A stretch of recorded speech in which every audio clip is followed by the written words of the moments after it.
ఇటు అరుణాచల్లో కూడా అదే సిచ్యువేషన్ కనిపిస్తోంది. వర్షాల ప్రభావంతో అసోం అరుణాచల్ సరిహద్దు ప్రాంతమైన జోనాయ్లో 100కు పైగా గ్రామాలు పూర్తిగా నీట మునిగాయి. వందలాది ఎకరాల పంట పొలాలు పూర్తిగా జలమయమయ్యాయి. అలానే పూర్తిగా పొలాలు నీళ్లతో నిండిపోవడమే కాకుండా పశువులు కూడా నీటిలో కొట్టుకుపోయాయి.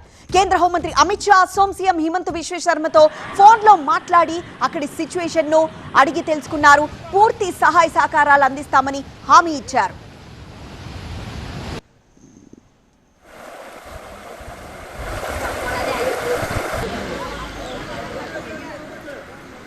ఇటు హిమాచల్ ప్రదేశ్ లాహౌల్ వ్యాలీలోని జిస్పాలో వాగులు పొంగాయి. మనాలి లే హైవేపై కొండ చర్యలు విరిగిపడడంతో వాహనాలను కేలాంగ్ దగ్గరే నిలిపేశారు. బోర్డర్ రోడ్స్ ఆర్గనైజేషన్ సిబ్బంది యుద్ధ ప్రాతిపదికన రహదారి పునరుద్ధరణ పనులు చేపడుతున్నారు. అయితే మంచు కరగడం వల్లే ఈ ఆకస్మిక వరదలు వచ్చాయని అధికారులు స్పష్టం చేశారు. ఇక ఉత్తర్ కాశ్మీర్లోని బండిపోరా జిల్లా గురేజ్ లోయలో క్లౌడ్ బర్స్ట్ సంభవించి కిల్షే జడిగాయ్ రహదారి దెబ్బతింది. ఎలాంటి ప్రాణ నష్టమైతే జరగలేదు. మరోవైపు సోనామార్గ్ బాల్తాల్ ప్రాంతాల్లో వర్షాల వల్ల అమర్నాథ్ యాత్ర ప్రారంభం ప్రస్తుతానికి వాతావరణంపైనే ఆధారపడింది.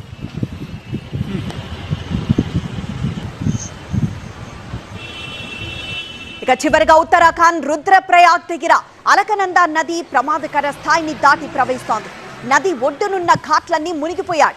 రాబోయే 4 రోజుల్లో మరిన్ని భారీ వర్షాలు కురిసే అవకాశం ఉండడంతో చార్ధామ్ యాత్రికులు స్థానికులు నదుల వైపు వెళ్లొద్దని అధికారులు ఆదేశించారు.